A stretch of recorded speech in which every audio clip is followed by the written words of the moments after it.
Continue کرتے ہیں. تو جب میں آپ کو بتا کہ میں جاہل تھی، مجھے اللہ کی پہچان نہیں تھی، تو بالکل جو ہے نا ایک وہ والی زندگی، جہالت والی زندگی تھی. آپ یقین کریں جب سے اللہ کی پہچان ہوئی ہے تو جو چیز دل میں محسوس ہوتی ہے نا وہی اصل میں سکون ہوتا ہے. ہمیں اصل میں شاید پتا بھی نہیں ہوتا کہ ہمیں کیا چیز مس ہے. کبھی ایسا ہوتا ہے کوئی پریشانی بھی نہیں ہوتی، کچھ بھی نہیں ہوتا، پھر بھی بے چینی ہے.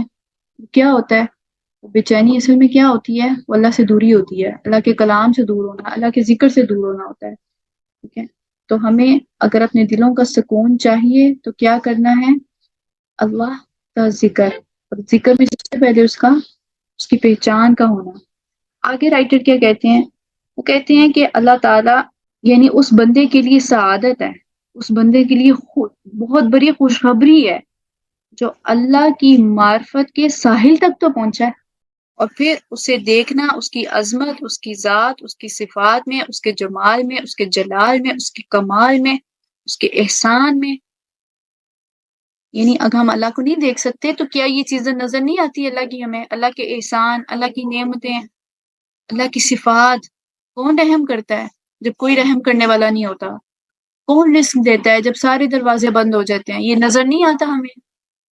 تو ہمیں ضروری ہے اللہ کو سامنے ہی دیکھیں، تبھی جو ہے ہم یقین کریں گے. آپ کو پتہ ہے بنی اسرائیل نے ایک دفعہ موسیٰ علیہ السلام کو کہا تھا کہ ہم نے نہیں ماننا جب تک آپ ہمیں اللہ تعالیٰ کو سامنے نہ دکھائیں. تو اللہ تعالیٰ کو غصہ آیا تھا ان کی اس بات پہ، ان کو سزا بھی دی تھی. پھر بعد میں انہوں نے توبہ کی تھی تو اللہ نے معاف کر دیا تھا. تو اصل میں ایمان تو پھر غیب پہ ہے نا.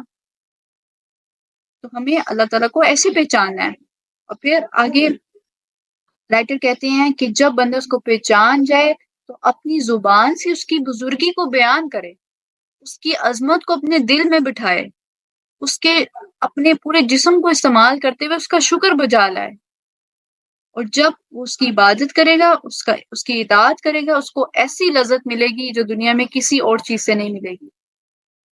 اور اللہ سبحانہ و تعالیٰ کو اگر ہم سوچیں نا کہ وہ اللہ تعالیٰ کون ہے، ہمیں کیوں نہیں نظر آ سکتے، تو کیا آتا ہے اللہ کے بارے میں کہ اللہ تعالیٰ تو نور ہے، اور وہ ایک حجاب میں ہے، ایک پردے میں ہے، اور وہ پردہ بھی نور ہے، وہ حجاب بھی نور ہے. اور اللہ تعالیٰ ہماری عقلوں سے چھپ گئے ہیں اپنی شدت ظہور کی وجہ سے. یعنی اللہ تعالیٰ کا جو ظاہر ہونا ہے نا وہ اتنا شدت والا ہوگا. اگر اللہ ہمیں سارے حجاب ہٹا لے اور اگر اپنا آپ دکھائے، وہ اتنا زیادہ شدت والا ہوگا کہ ہماری عقلیں جو ہیں، یا اللہ تعالیٰ ایک حدیث آتی ہے آگے ہم پڑھیں گے کہ اللہ کا نور جس چیز پہ پڑے گا وہ چیز تباہ ہو جائے گی. تو اللہ تعالیٰ ہماری عقلوں سے بھی چھپ گئے ہیں اپنی شدت ظہور کی وجہ سے. اور وہ حدیث آگے آئی گئی ہے. حضرت ابو ذر رضی اللہ فرماتے ہیں، انہوں نے آپ صلی اللہ علیہ وسلم سے پوچھا کہ کیا آپ نے رب کو دیکھا تھا؟ یہ معراج کے واقعے کی بات ہے کہ آپ صلی اللہ علیہ وسلم آپ نے اپنے رب کو دیکھا تھا؟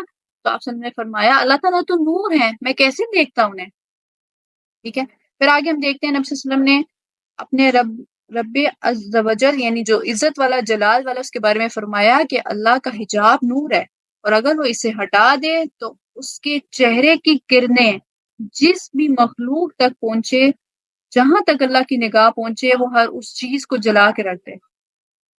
اللہ سبحانہ و تعالیٰ وہی الہ معبود ہے اور وہی محبوب ہے. اور اب آپ دیکھیں یہ جو مثال ہے نا کہ اللہ کو دیکھنا، تو اللہ تعالیٰ کی کریشن کتنی زیادہ ہے، بہت زیادہ ہے الحمدللہ. اگر ہم سمندر کو دیکھیں یا سورج کو دیکھیں، ہم دیکھ سکتے ہیں اتنی دیر تک؟ نہیں دیکھ سکتے. سورج اور آنکھوں میں ایسی دھوپ پڑے گی، خود ہی آنکھیں ہماری نیچے ہوں گی، ایک اندھیرا سا آ جائے گا اور ایک عجیب سی کیفیت ہوگی. تو وہ تو ایک کریشن ہے، وہ تو ایک مخلوق ہے، خوب خالق کیسا ہوگا. تو اللہ نے ہماری اتنی جو ہے نا عقل میں بھی اتنی طاقت نہیں رکھی، نہ آنکھوں میں اتنی طاقت رکھی ہے کہ ہم اللہ کو دیکھ سکیں. اللہ تعالیٰ نا اللہ تعالیٰ ہے، وہ عام نہیں ہے مخلوق کی طرح کہ وہ ہر کسی کے سامنے آ جائیں. وہ ایک حجاب میں ہے، وہ پردوں میں ہے. اور پھر آگے رائٹر کیا کہتے ہیں کہ اللہ ہی تو ہے جو مصیبت کے وقت مصیبتوں کو دور کرتا ہے، تکلیفوں کے وقت تکلیفوں کو دور کرتا ہے، اور مشکل کے وقت آسانی کرتا ہے، اور وہی احسان کرتا ہے، اور وہی ہر حال میں مدد دیتا ہے. تو ہر ضرورت کے وقت اور ہر راحت کے وقت اور ہر شدید مصیبت کے وقت پہ رجوع کس کی طرف کرنا ہے؟ اللہ سبحانہ و تعالیٰ کی طرف. اور اللہ عز و جل جو ہے وہ محسن ہے اپنے بندوں کی طرف ہر حال میں.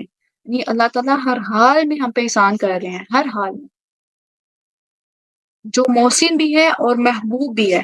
تو اسی کی طرف ہر حال میں ہر وقت میں ہمیں رجوع کرنا چاہیے۔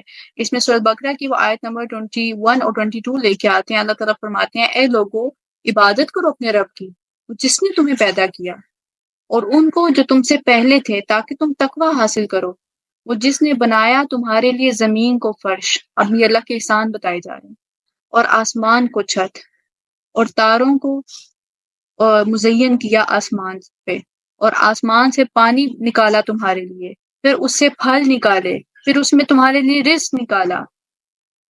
تو آگے اللہ تعالیٰ نا شکوہ کرتے ہیں فَلَا تَجْعَلُوا لِلَّهِ أَنْدَادًا وَأَنْتُمْ تَعْلَمُونَ، بس تم نہ بناؤ اللہ کے ساتھ کسی اور کو شریک، وَأَنْتُمْ تَعْلَمُونَ، اور تم جانتے ہو۔ اللہ نے کہا یہ تمہاری فطرت بتاتی ہے کہ یہ سب کچھ اللہ کرتا ہے، پھر تم اس کے ساتھ کسی اور کو شریک کیوں ٹھہراتے ہو؟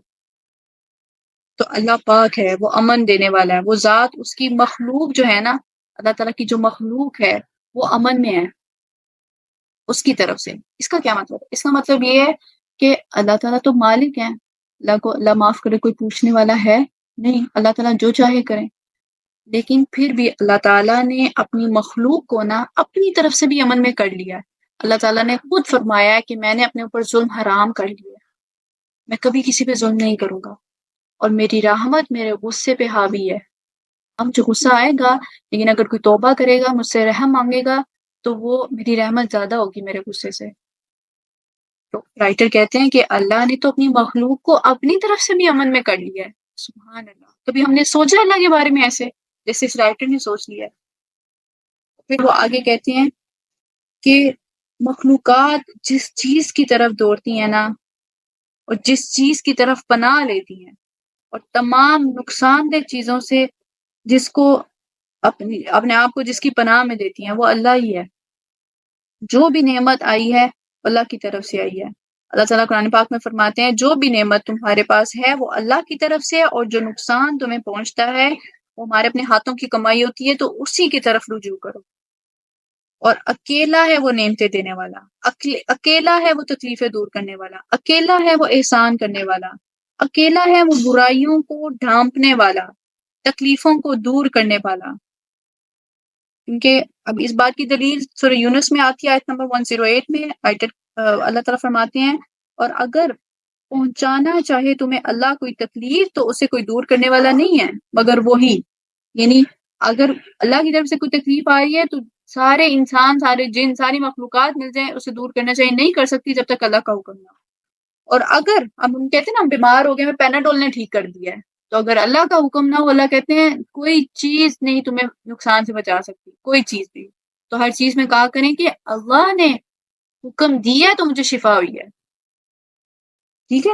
اور پھر آگے اللہ تعالیٰ فرماتے ہیں کوئی خیر تم تک نہیں پہنچتی جب تک اس کا حکم نہیں ہوتا، اور کوئی اس خیر کو، اس فضل کو روکنے والا نہیں ہے، اور اللہ اپنے بندوں پہ میں سے جس پہ چاہتا ہے مہربانی کرتا ہے، اپنا فضل کرتا ہے، اور وہ بہت غفور الرحیم ہے۔ تو اللہ تبارک و تعالی وہی رب العالمین ہے، بہت بابرکت ہے، اللہ وہ بہترین پیدا کرنے والا ہے، تمام تعریفیں اللہ رب العالمین کی ہیں۔ تو الحمدللہ اب ہم نے یہ پورا چیپٹر پڑھ لیا ہے۔ اللہ تعالیٰ کا کل ہم انشاءاللہ الرحمن پڑھیں گے۔